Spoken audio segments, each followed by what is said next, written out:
పంచమలములు అంటే వాటి వివరాలు ఏమిటి అనే ప్రశ్న వేసుకుంటే సమాధానం ఆణవ మలము, కార్మిక మలము, మాయక మలము, మాయేయ మలము, తిరోధాన మలము అని 5 విధాలుగా వాటి వివరాలు ఉన్నాయి. అవి ఏమిటంటే, ఆణవ మలం అంటే అప్పుడప్పుడు కలిగే పరబ్రహ్మ జ్ఞానాన్ని మరుగుపరిచేది. అప్పుడప్పుడు ఎప్పుడన్నా మంచి ఆ జ్ఞానం కలిగినప్పుడు మళ్ళీ ఏదో ఒకటి వచ్చేసి దాన్ని కప్పేసి దాన్ని పక్కకు పెట్టేసి ఈ ఆలోచనలు ఇవి వస్తాయి.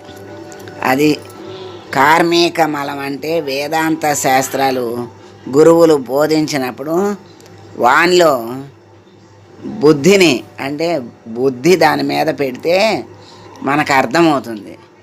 మరి వాళ్ళు బోధించేటప్పుడు మన బుద్ధిని దాని మీద పెట్టకపోతే అది అర్థం కాదు. ఆ బుద్ధిని లోపలికి వెళ్ళనివ్వదు.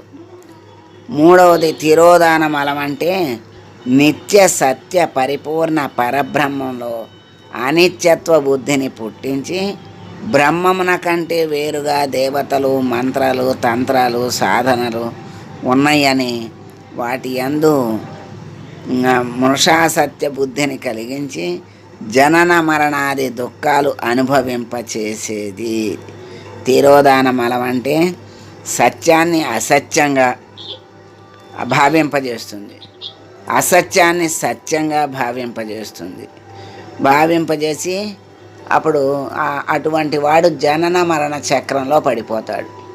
అటువంటి బుద్ధినే తిరోధాన మలము అంటారు. నాలుగవది మాయిక మలం అంటే పరబ్రహ్మ విషయమైనటువంటి జ్ఞానం ఎప్పుడూ కలగనివ్వదు. ఆ జ్ఞానం అనేది ఎప్పుడు కలగనివ్వదు. ఆ మాయ ఎప్పుడు ఆవరించి ఉండి వాడికి ఆ పరబ్రహ్మ జ్ఞానాన్నే కలగనివ్వదు. ఐదవది మాయేయ మలం అంటే పాపకార్యాలయందే మనస్సు ఎప్పుడూ ఆరాటపడుతూ ఉత్సాహపడుతుంది. మంచి కార్యాలయందు ఉత్సాహం ఉండదు. ఎప్పుడు చెడు చేయటానికే మనస్సు ముందుకు పరిగెత్తుతుందన్నమాట. అదే మాయేయ మలం. అయితే ఇవన్నీ విచారించాం కదా, దీనికి ఫలితం ఏంటి అంటే ఈ పంచమలాల్ని తొలగించుకోవడానికి ఎవరి అనుగ్రహం కావాలంటే ఈశ్వరుని అనుగ్రహం కావాలి, పెద్దల అనుగ్రహం సంపాదించుకోవాలి,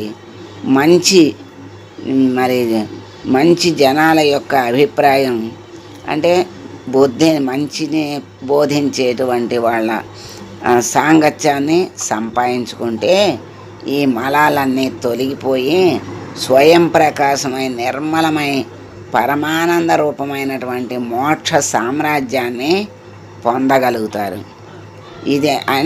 ఈ విషయాన్ని తెలుసుకోవటమే ఈ విచారణకి ఫలం. అయితే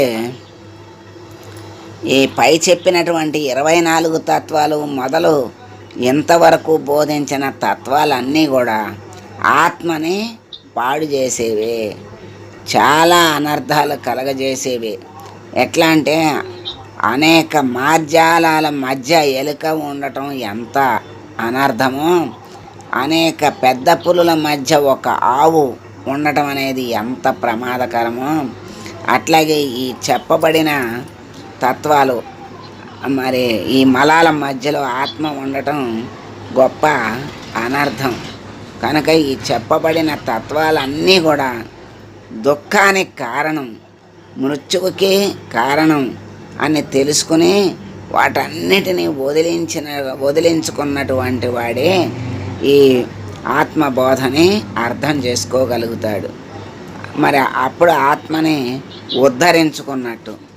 అటువంటి సారభూతాలన్నీ కూడా సాక్షాత్తు మోక్షదాయకాలని తెలుసుకుని ఈ జ్ఞానాన్ని చక్కగా ధరించాలి. అట్లా జ్ఞానాన్ని ధరించినటువంటి వాళ్ళు ధన్యాత్ములు అవుతారు. వాళ్ళని తేటగాను చక్కగాను వివరిస్తారు. అంటే వాళ్ళు ఎట్లా ఉంటారు అనేది తర్వాత చెప్తారు. ఇది జ్ఞానాన్ని పొందినటువంటి వాళ్ళు ఎలా ఉంటారు అంటే యమ నియమాల్ని పాటించి చక్కగా భగవంతుని అనుగ్రహాన్ని పొందుతారు అని ఇక్కడ చెప్పారనమాట.